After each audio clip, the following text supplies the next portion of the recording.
RECOVERY, recovery. 첫째 R은 지난주 말씀드렸던 것처럼 realization, 깨닫는 것입니다. 내가 뭐가 아닌 것을 깨달아야 된다고 했습니까? 나는 하나님이 아니다.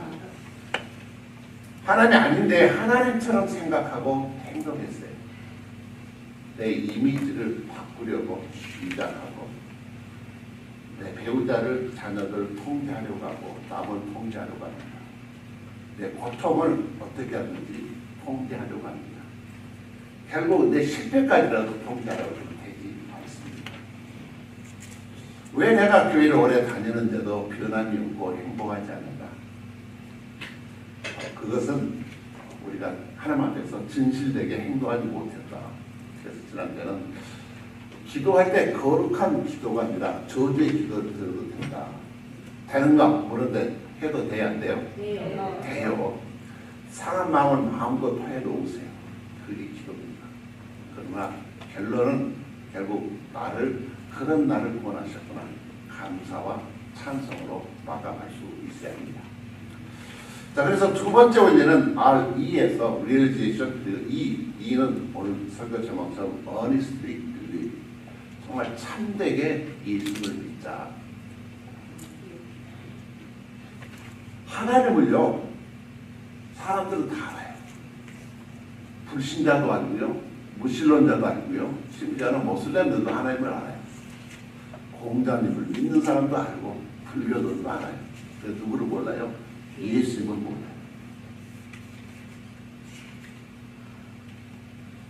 결국 믿음이 없으면 하나님을 기쁘시게 못한다는데 그 믿음은 누구를 믿는 믿음입니까? 예수님. 그가 누구신가요? 하나님의 아들입니다. 사람들은 어떻게 하나님의 아들이냐, 인생이냐, 그러면 하나님의 어머니는 누구냐?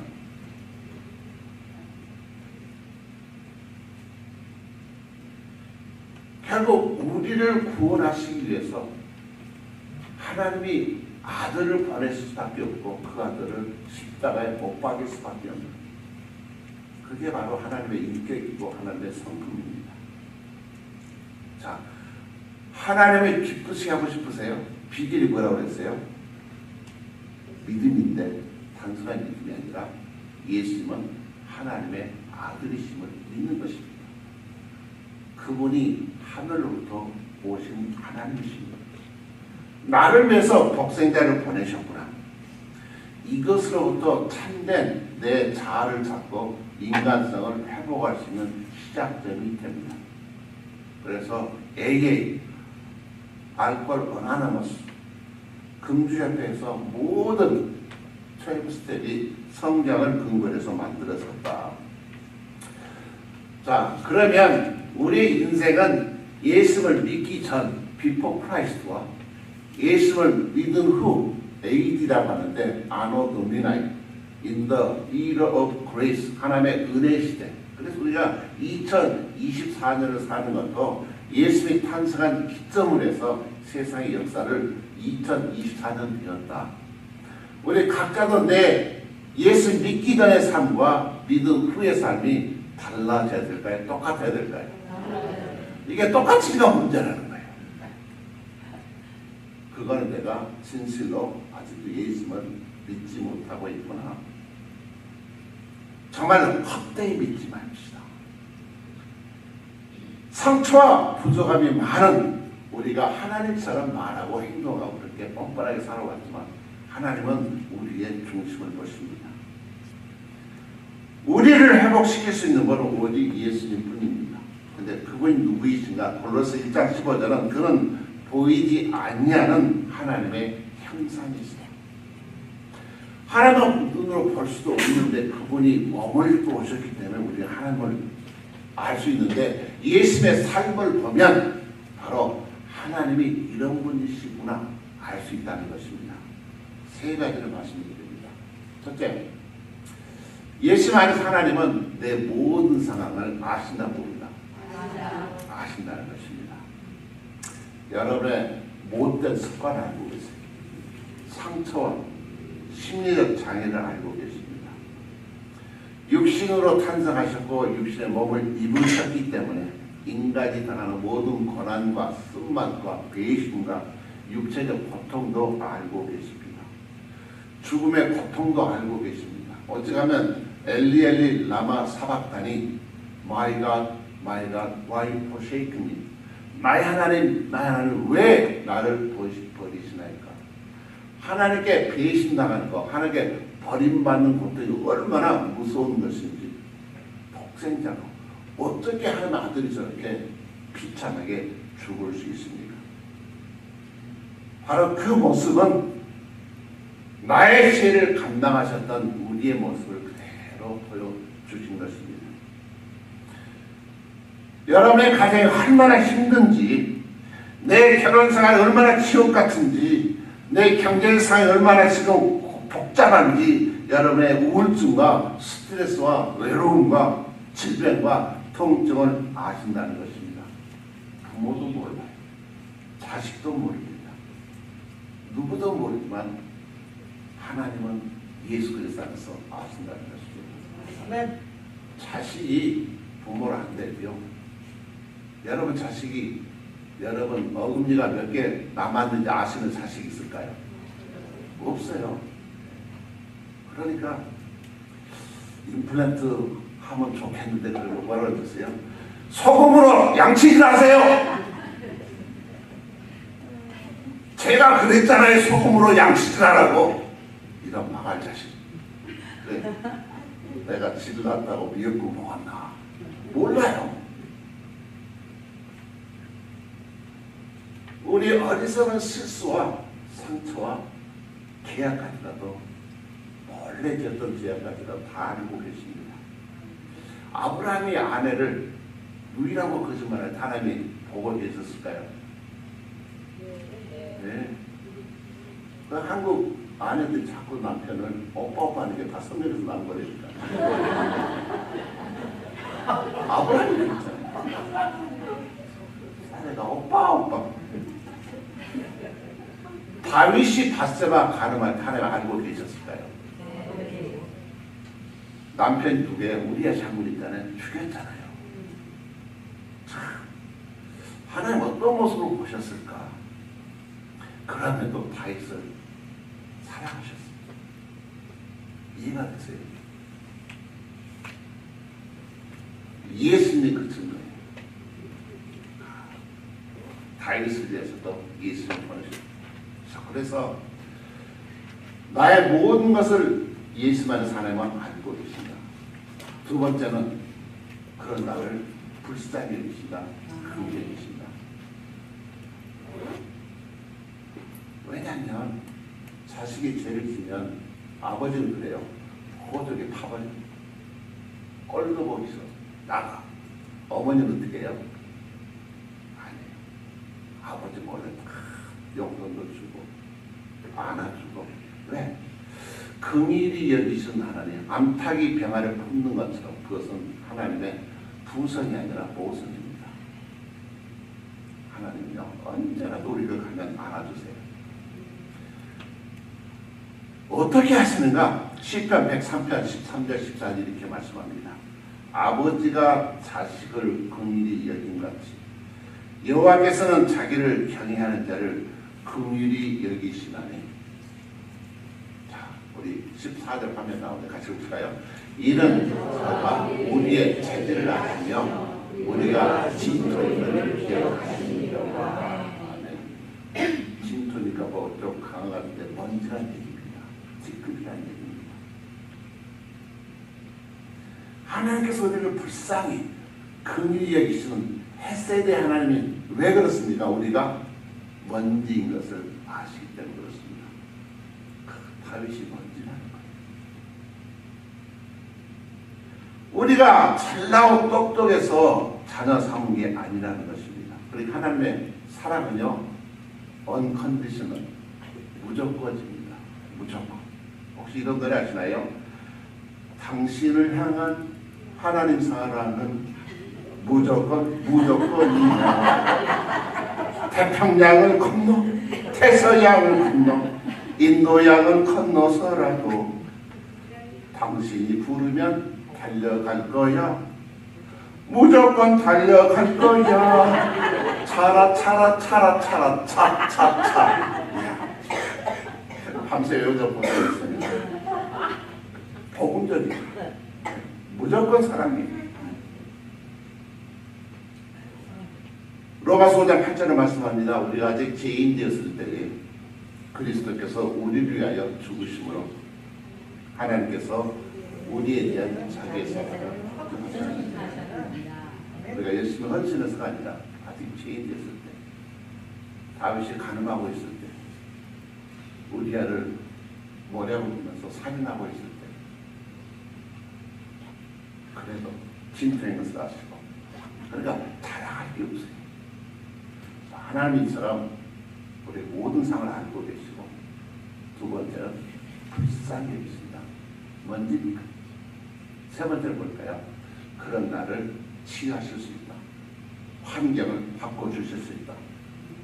그러니까 첫째 원리는 내가 하나님의 아님을 인정해야 돼. 두 번째는 하나님만이 나의 전부다. 내가 믿고 있는 하나님밖에 안 계신다. 언제나 하나님 원하시는데 상황을 바꿔줄 수 있고 나를 바꿔줄 수 있다. 그러니까 우리는 희망이 있어요, 없어요? 있어요. 그런데 내가 어떻게 하든지 내가 노력해서 또 하나님 되려고 노력합니다. 그런데 그 능력은 오직 누구 안에서요? 예수 안에서. 그래서 누가복음 18장 20절은 무릇 사람이 할 수 없는 것, 그것을 하나님은 할 수 있는 거라고 말씀합니다. 아무리 절망적인 환경이라 할지라도 바로 그 기회는 우리에게는 하나님이 개입할 수 있는, 지난주 설교 제목을 뭐였어요? 틈 만나면. 네. 틈 만나면 안 되고요. 틈 만나면. 그러니까 하나님 우리에게 틈을 주셔요. 아플 때, 길 잃어버렸을 때, 울고 있을 때, 평강을 잃어버렸을 때, 내가 너를 취하겠다, 너를 인도하겠다, 너를 위로하겠다, 너에게 평강을 주겠다. 그러니까 그 틈에서 주님을 만나고 주님을 인바이트 하셔요. 마치 바위에 큰 씨앗이 뿌려져서 바위가 갈라지잖아요. 돌덩이 굳었던, 돌덩이처럼 굳었던 내 마음이 착 갈라지는 틈으로부터 시작이 됩니다. 하나님만이 내 상황을 변화시킬 수 있다. 베드로를 보면 좀 있어요. 사도행전에 보면 솔로몬인가에서 설교합니다. 이스라엘 백성들 향해서 너희들이 바나바를 놓아주라고 했잖아. 너희가 생명의 주를 죽였도다. 크루시파이 힘, 십자가 못 박아 죽여라. 베드로가 어떤 사람입니까? 겟세마네에서 제사장의 종이 예수를 잡으러 와서 뭐 했어요? 칼로 그냥 귀를 딱 잘라버렸어요. 그랬던 베드로라면 분명히 이스라엘 백성 전부 귀를 칼로 잘라버렸어요. 그런데 그렇게 정죄하던 베드로가 이스라엘 백성들한테 뭐라고 얘기하세요? 사도행전 3장 17절 여러분 한번 찾아보시죠. 너무 중요하니까. 사도행전 3장 17절 말씀. 신약 191페이지입니다.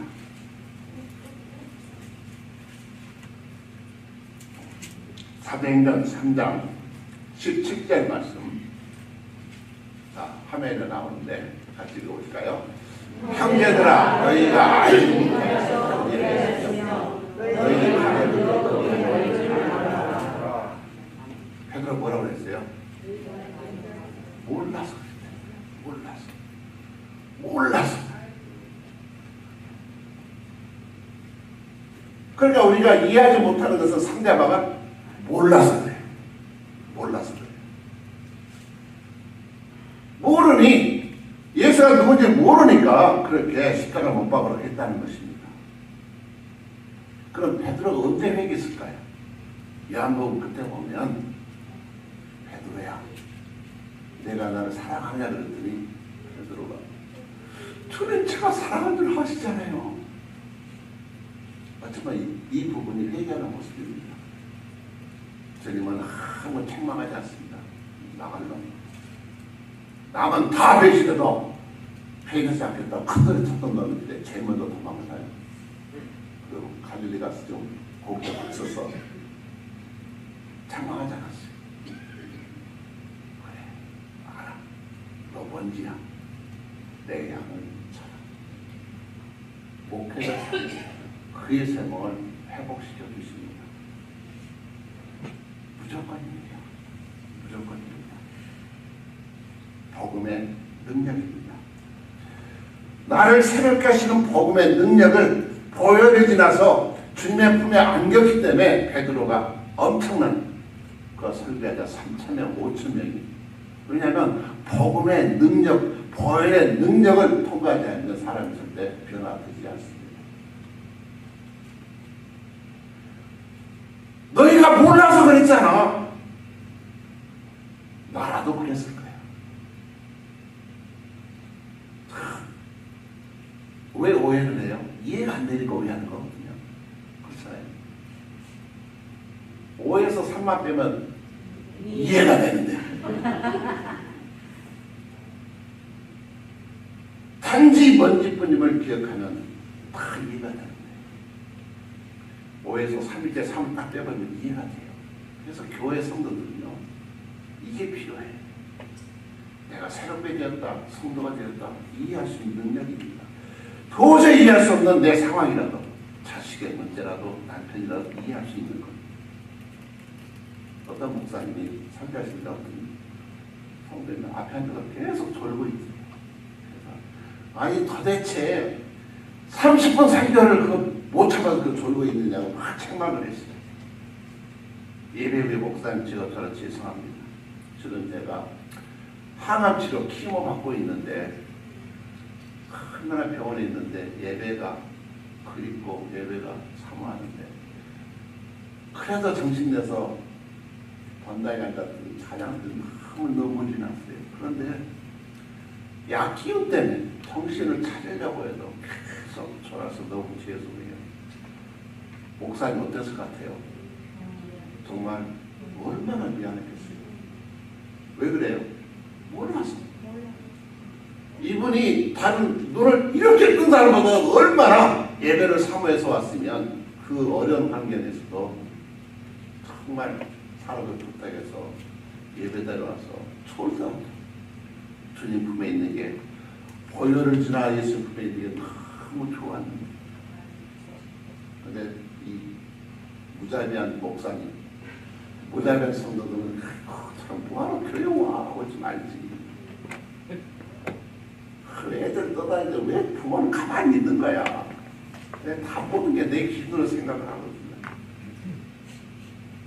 왜 그래요? 몰라서 그래요. 여러분 상황이 다 360년, 364일 다 달라요. 그런데 내 기준으로 분단하거든요. 한 아버지가 은퇴해서 아들이 전화해서 LA 사신 분인데 아들, 큰아들 아빠가 좀 도와줄 게 없어? 근데 아버지 내가 뭐 집에 도와줄 일은 없어? 회사는 뭐 도와주라지 말고 가만히 계세요. 일 만들지 마시고 넘어지면 더 큰일 나요. 가만히 계세요. 알아서 가만히 있을게. 둘째 전화했어요. 천방지축 둘째 아들. 내가 도와줄 게 없을 것 같더니 둘째 뭐라 그랬어요? 아빠 나 오이천지한 지 오래돼가지고 해야 되는데 시간도 없네. 그래 내가 해줄게. 그래서 다운타운까지 가서 주차장에 있는 차를 받아다가 오일 체인지 스테이션 가서 오일 체인지하고 또 차가 깨끗했을까요? 지저분했을까요?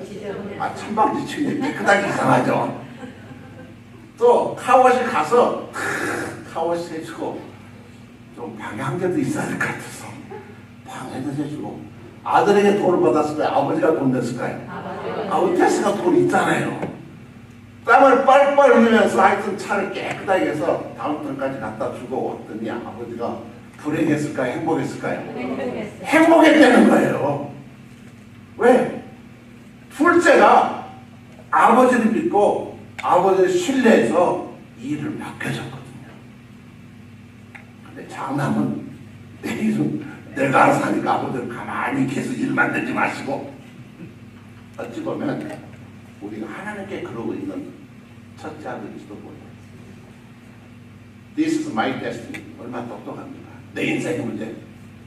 하나님 너무 옆에 있었어. 내가 해결하겠어요. 정말 주님은 삶의 운전대를 나에게 한번 맡겨보실래?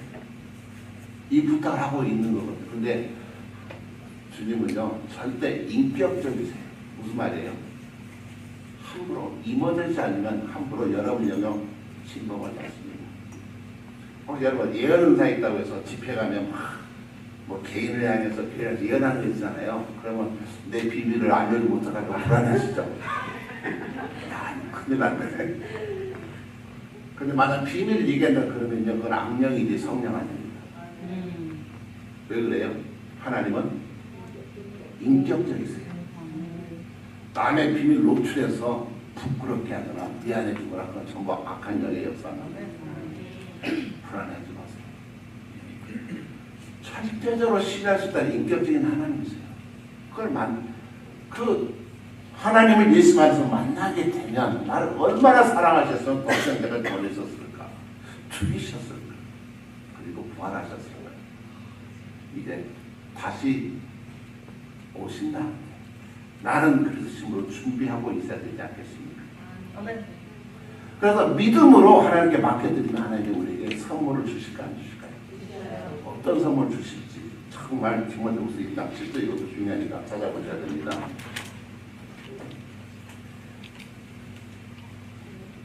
디모데후서 1장 7절 신약 342페이지 화면에 나옵니다.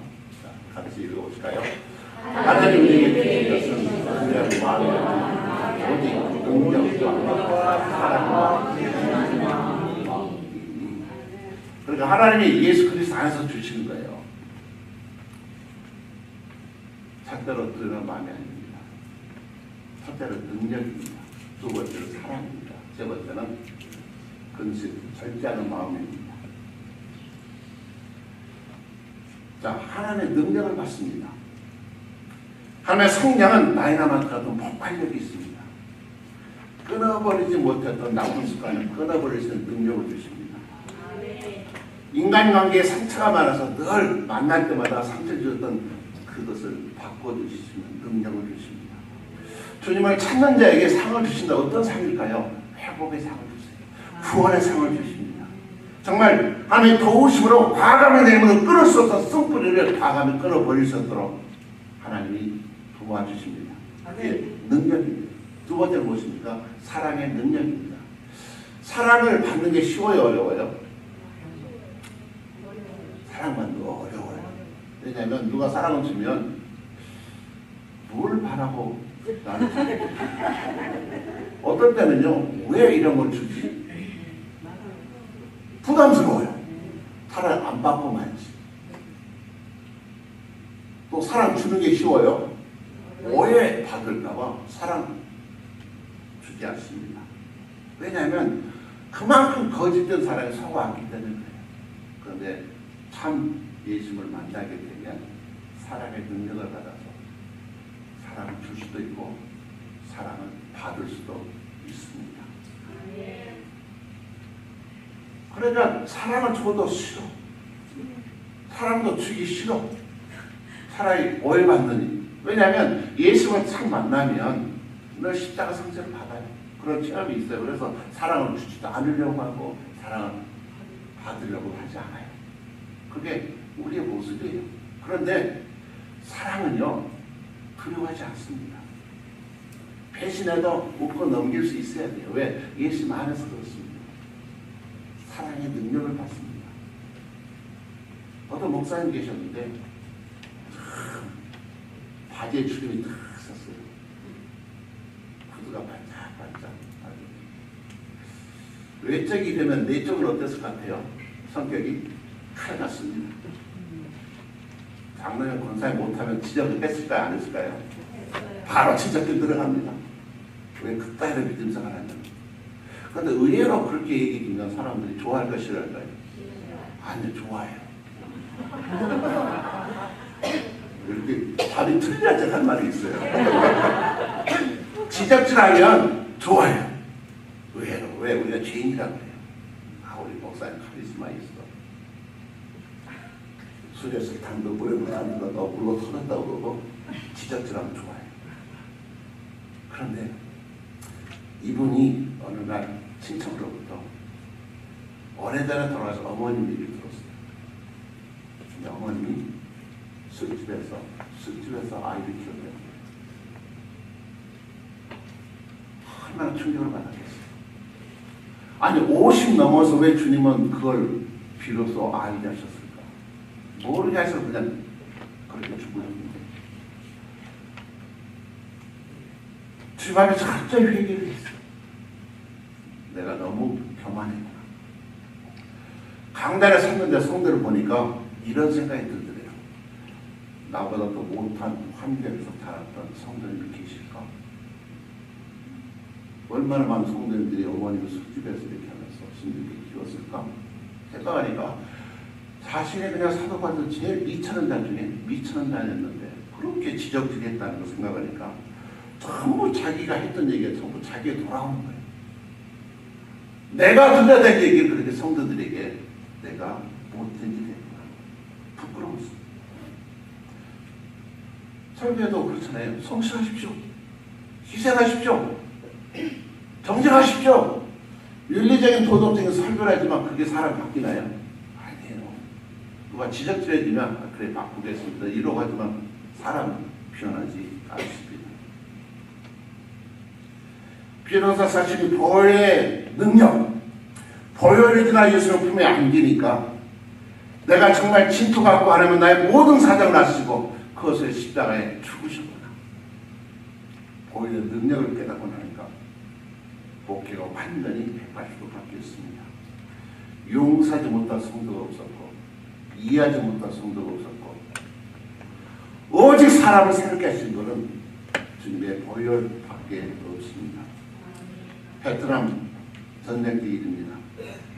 우리 한국 분들도 이런 일이 저질렀다고 하고요. 우리 큰형도 올란전 참전했던 국가 유공자입니다. 우리 한별킴 아시죠? 네, 유튜브 좀 구독 좀 하세요. 아시면 아시겠지만 모르면 예배 좀 물어봐 주세요. 예배 때 듣는 말씀 아니고. 자, 동료 미군들이 지하에 막 죽어서 나가요. 그러니까 동료애 때문에 복수심이 막 차오르는 거예요. 그래가지고 내 특공을 사살을 하면 물론 전쟁의 상황이니까 내가 죽자게 죽이는 건 어떨 수가 없어요. 그러나 어떻게 했냐면 복수심 때문에 적들의 귀를 잡아왔어요. 전리품을 잡아왔어요. 목에 달고 다녔어요. 그리고 군번을 빼앗고 그들 주머니에서 가족사진 편지라도 다 받아가지고 또 자기들끼리 서로 장난질 하면서 우리 승리했다, 이겼다. 그것을 알았던 채플린 군목 목사님이 나중에 전쟁 나가기 전에 이렇게 얘기했어요. 아무리 전쟁의 상황이지만 비인륜적인, 비양심적인, 비인간적인 그런 일을 해서는 안 됩니다. 왜? 우리에게는 칸셔스 양심이 있기 때문입니다. 입장을 바꿔놓고 한번 생각해 보세요. 그들도 누군가의 아버지고 남편이고 동생인데 시신을 찾으려면 근본이 있어야 되지 않겠습니까? 왜 사진과 편지를 다 들고 훼손시킵니까? 절대로. 이것을 계속하면 지금은 괜찮아도 용기와 만영일 수도 있지만 그러나 30년, 40년 지나면 엄청난 대가를 치르게 될 것입니다. 그래서 기도하고 그 부대도 더 이상 그런 시신을 훼손하지 않았대요. 그다음에 생각해 보세요. 이라크 전쟁이나 올란전에 참여했던 군인들이 30년 잘 살았다 오늘 갑자기 PTSD라고 있죠. 트라우마, 포스트라우마에 엄청난 갑자기 그때 했던 비인륜적인 행위들이요 양심에서 갑자기 튀어나와요. 견딜 수 없는. 그래서 엄청난 대가를 치르고 있는 게 지금 우리의 현실입니다. 그동안 우리도 이민생활에 너무나 정신을 살다 보니까 내 마음과 양심을 다스릴 여유도 없이 살아왔습니다. 이설계 이전에 있던 장관님 월남전 참전했거든요. 미국에. 그냥 토하고 난리가 났어요. 기도해주고 회개하고 쓴불이 없애주고. 왜냐하면 이것을 뿌리지 않으면, 파이러지 않으면 이게 안에 있다가 내 육체에 손상을 주기 시작해요.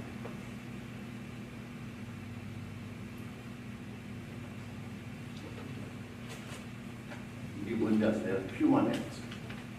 한강 작가가 노벨 문학상을 받았죠. 아마도 주문해서 어제 왔어요. 네. 꼭 책을 사는 것을 읽으려고 사는 건 아닙니다. 원서를 읽어야 되는데 한국어는 구할 수가 없어요. 워낙 인기가 많았어요. 아마도 주문했더니 금방 왔어요. 여러분 자녀들 꼭 사서 노벨 문학상 받은 많이 좀 팔아줘야 되지 않겠어요? 꼭 사가지고 이거 자녀들에게 주시기 바랍니다. 인간의 트라우마를 아주 적나라하게 읽으면 너무 불편하대. 근데 그거를 넘어서야 우리가 얼마나 잔인한가, 소원이 온다. 휴먼 액트예요. 일단 끝나면 한번 보시고 가지고 읽으셔도 돼요. 그리고 리터만 해주시면 되겠습니다. 우리도 마찬가지입니다. 믿음이 성장치 않고 몸이 아프고 인생이 꼬이는 쓴뿌리, 내 영혼의 인벤터리를 위해서 하나 우리는 엎드려 기도해야 됩니다. 왜냐하면 믿고 주님께 맡기면 우리에게 능력을 주시고 우리에게 사랑의 능력을 주시고 세 번째는 절제하는 마음을 주세요. 왜 절제가 안 될까요? 요즘 중독 시대잖아요. 유튜브 중독, 드라마 중독, 음식 중독. 절제하고 싶으세요? 어떻게 하면 될까요? 냉장고도 TV도 플러그를 꽂아야 돼요. 그럼 우리가 예수만 사랑하게 내 인생에 플러그를 꽂는 거예요. 그러면 하나님은 누구라고 그랬어요? 내 삶을 다 알고 계시죠. 불쌍히 계시죠. 그리고 나를 회복시켜 줄 수 있는 분인데 우리가 믿고 맡기면 플러그를 딱 예수께로 꽂히면 우리에게 놀라운 세간이 능력 주시고 사랑의 능력을 주시고 우리를 하여금 절제할 수 있는 셀프 컨트롤할 수 있는 능력을 주신다는 것입니다. 회복이 절대 쉽지 않습니다. 30년, 40년, 50년 길러 왔는데 그러나 뒷전에 미루어졌던 것을 우리가 직면해야 됩니다. 직면해야 됩니다. 두렵고 떨립니다. 위험을 감수해야 됩니다. 켜커이 내 마음의 한 구석에 쌓아두었다. 그러나 내 영혼을 좀먹고 있는 그런 것들을 행여 남이 할까봐 꽁꽁 감춰두었던 것들, 양파처럼 꽁꽁 쌓아두었던 것들 두려워 마십시오. 내 자신에게 정직해지고 하나님 앞에서 정직해지는 게 중요합니다. 하나님은 함께 하십니다.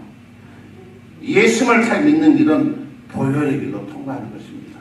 이게 내가 죽는 것입니다. 보혈의 길이라 하나님 함께하면 하나님께서 마음껏 먼지야 뭘 걱정해 다 알아. 그래 내가 알아. 이제야 내 문제 나에게 들고 오는구나. 보혈로 내가 다 씻겨주었어. 더 이상 그런 사탄 마귀에 속아서 네 스스로 하나님께서 해결하러 가지마. 나에게 다 맡겨. 그러니까 중독이 얼마나 무서운지 어떤 마약 중독자 필로폰 있잖아요. 이게 한국말로 일본말로 뭔지 아세요? 필로폰? 자, 모르시고 마약을 안 해봐서 히로뽕이 필로폰이에요. 어떤 분이 10년 동안 이제 끊었어요. 필로폰이 뭔가 필로폰, 마약, 헤로인 같은 거. 오케이. 좀 해보시렵니다. 안 해보시라고. 그러니까 이 애딕션이 얼마나 무서운 거 아니면 신단을 끊었는데 어느 날 옛날 마약이 어떻게 전화로 전화했대요. 그들끼리 아는 은어가 있대요. 나의 마약이 있다는 걸. 그 얘기를 듣자마자 자기 몸에서 소변이 그냥 흘러나왔대요. 어떤 분은 대변이 막 나온대요. 왜? 하고 싶어서. 10년을 끊었는데. 그러니까 몸이 하는 거예요. 의지가 안 되는 거예요.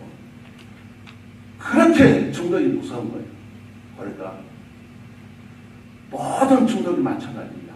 안 되는 것은 결국 그분이 그런 얘기 하더라고요. 예수 안에서만 있을 때, 예수 안에서만 중독이 끊어진다. 예수 안에서만. 그래서 오늘 찬양을 부를 때 정말 보혈을 지난 하나님 품으로 나의 모든 문제를 맡기시는 위탁하신 여러분 되시기를 축복합니다. 자, 우리